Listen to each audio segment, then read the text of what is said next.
You run for the bus. It pulls away 1 second before you touch the door.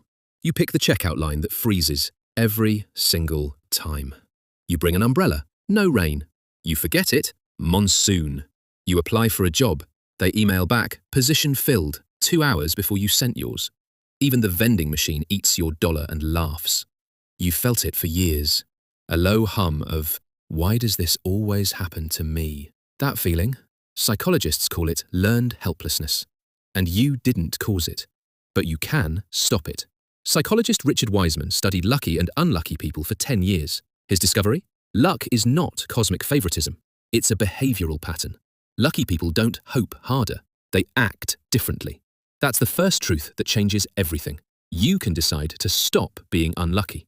Not by wishing, by rewiring your small daily choices. Remember that invite you ignored last month? House party. You thought, I'll be awkward. Meanwhile, someone there met a friend who mentioned a job that never got posted online. Sociologists call this the strength of weak ties. Your lucky breaks come from strangers and acquaintances, not best friends. That promotion you wanted, it went to the person who said yes to coffee with a colleague they barely knew. More hellos equals more chance serendipity. Less alone time equals less why me. Remember that apartment you almost rented?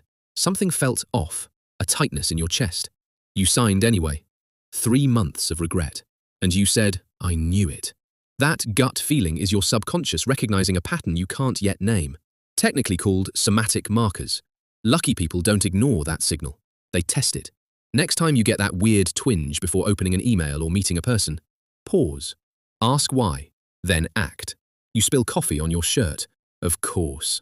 You get a parking ticket. Of course. That, of course, is a self-fulfilling prophecy. You expect bad luck. Your brain stops looking for good. Scientists call this attentional bias. You find what you train your eyes to see. Lucky people wake up and say, something interesting might happen. Not magic, just open. That sign was always there. But only when you expect luck do you actually see it.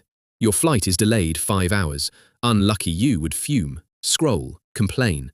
Lucky you walks over to the coffee shop, sits next to a stranger who works in your dream industry. 3 months later, that stranger calls with a contract. All because a delay stopped being a punishment and became a platform.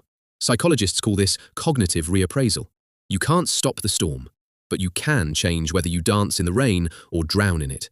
Every bad luck moment is a door. Most people see a wall. Lucky people see a handle. You miss the bus? Call an Uber and meet someone new on the way. Wrong checkout line? Switch. That's not rude, that's strategic. Hoping for luck is passive. Creating luck is a verb. The world doesn't change. You change. And suddenly, the world responds differently. This is the science that changes how the world responds to you. Not because you got lucky, because you stopped waiting. Hit subscribe. See you next time.